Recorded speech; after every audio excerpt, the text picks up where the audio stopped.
सीतापुर नाम के गांव में मोहनलाल नाम का एक बहुत ही अमीर सेठ रहता था, जिसके पास लगभग पूरे गांव की जमीन गिरवी थी।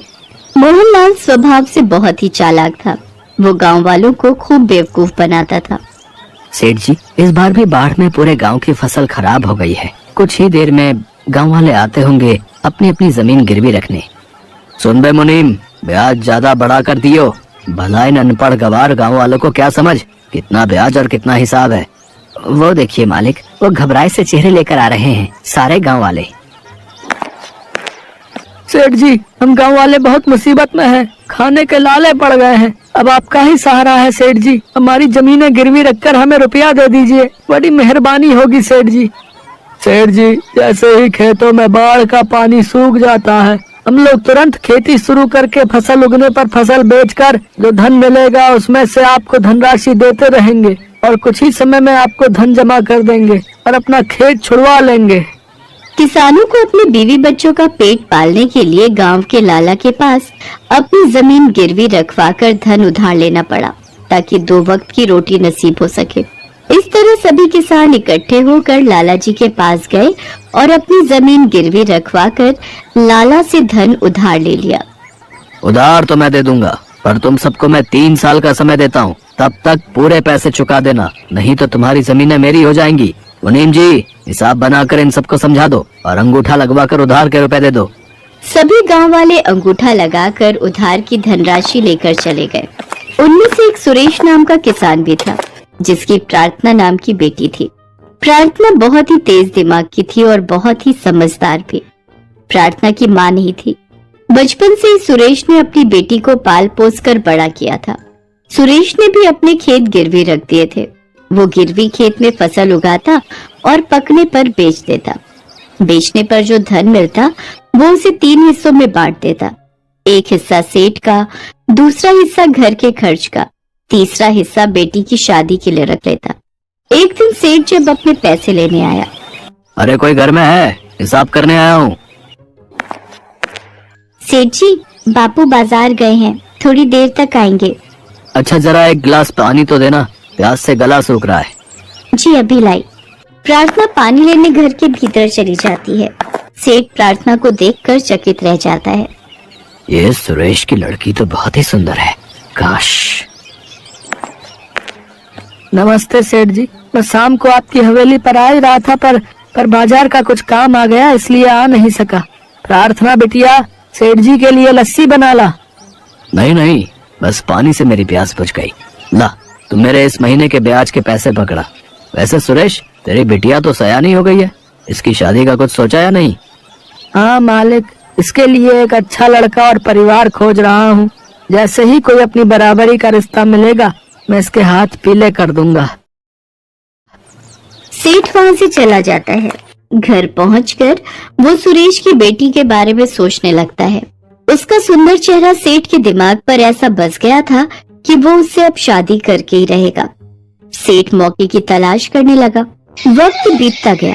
इधर अब खेतों में नई फसल लगाने का समय आया, तब सुरेश ने अपने खेत में फिर से नई फसल की बुआई कर दी। कुछ समय तक तो सब ठीक चल रहा था, फसल भी पकने को थी कि अचानक मौसम ने करवट ली और तेज बारिश शुरू हो गई। बारिश इतनी हुई कि फसल खराब हो गई। ये देख सब किसान बहुत दुखी थे और मजबूर भी। अब क्या करेंगे? फसल फिर से खराब हो गई। सेठ का ब्याज भरते भरते दुखी आ गए हैं। वो तो अपने पूरे पैसे लेने आएगा, नहीं तो हमें अपना खेत देना पड़ेगा।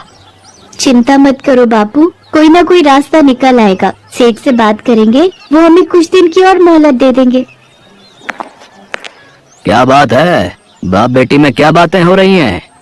मालिक, इस बार बारिश की वजह से आधे से ज्यादा फसल खराब हो गई। इस बार मैं आपके पैसे नहीं दे पाऊंगा। मुझे कुछ समय की मोहलत और दे देते तो बड़ी मेहरबानी होती। यही सही मौका है इसकी बेटी का हाथ मांगने का। देखो सुरेश, पहले ही मैं काफी समय तुम्हें उधार के रुपए दे चुका हूँ। अब एक ही रास्ता है जिससे मैं तुम्हारा सारा कर्ज माफ कर सकता हूँ। अगर तुम अपनी बेटी की शादी मुझसे कर दो तो। ये कैसे हो सकता है मालिक? भला मैं अपनी बेटी की शादी आपसे कैसे? आपकी उम्र और मेरी बेटी की उम्र में जमीन आसमान का फर्क है। इतना सुनकर सेठ गुस्से में आ जाता है। ला, तू अभी के अभी मेरे पैसे वापस कर। सेठ जी, ये तो सरासर अन्याय है। आप मेरे बापू के सीधेपन का फायदा उठा रहे हैं। अच्छा, चलो फिर एक शर्त रखते हैं। कैसी शर्त? शर्त यह है कि मैं जमीन पर पड़े इन तमाम पत्थरों में से एक काला और एक सफेद पत्थर उस खाली मटके में डालूंगा। फिर तो बिना उस मटके के अंदर देखे उसमें हाथ डालकर कोई एक पत्थर बाहर निकालेगी।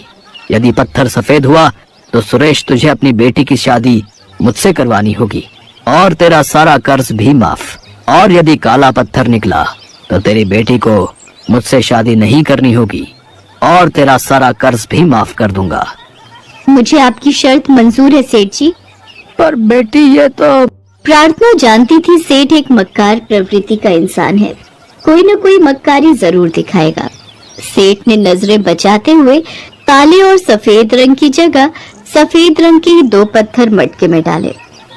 सुरेश की बेटी सेठ की इस हरकत को अच्छे से देख रही थी और उसे पता चल जाता है कि सेठ धोखा दे रहा है। अगर सच बोल दूंगी तो सेठ को कर्जे के सारे रुपए देने होंगे। यदि नहीं बताया तो मुझे इसके साथ मजबूरन शादी करनी होगी। मुझे जल्दी ही उपाय सोचना होगा।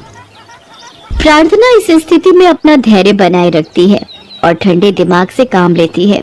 तभी उसके दिमाग में एक युक्ति आती है। वो सेठ के कहने पर मटके से पत्थर निकालने चली जाती है।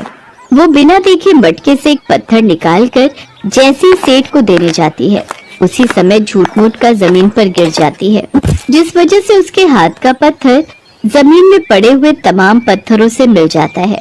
ये देखकर सेठ चिल्ला उठता है। मूर्ख लड़की, ये क्या किया? अब कैसे पता चलेगा कि तूने मटके में से कौन से रंग का पत्थर निकाला था? मैंने मटके से जो पत्थर निकाला था उसका रंग काला था। मैं कैसे मान लूं? ये हो ही नहीं सकता। तू झूठ बोल रही है। यकीन नहीं होता तो उस मटके में जो पत्थर है उसे निकाल कर देख लो। यदि पत्थर सफेद हुआ तो साबित हो जाएगा कि मैंने काला पत्थर निकाला था। प्रार्थना की ये बात सुनकर सेठ हक्का बक्का रह जाता है। उसके मुख से तो मानो आवाज ही चली जाती है, गला सूख जाता है। उसे पता था कि मटके में तो सफेद ही पत्थर है, काला तो है ही नहीं। वो अपने बिछाए जाल में खुद ही फंस जाता है। प्रार्थना मंद मंद मुस्कुराने लगती है। शर्त के मुताबिक अब सेठ को सुरेश का सारा कर्जा माफ करना पड़ता है। सेठ वहां से उदास मुंह लेकर घर लौट जाता है। अपनी बेटी की होशियारी पर आज सचमुच सुरेश को अभिमान था।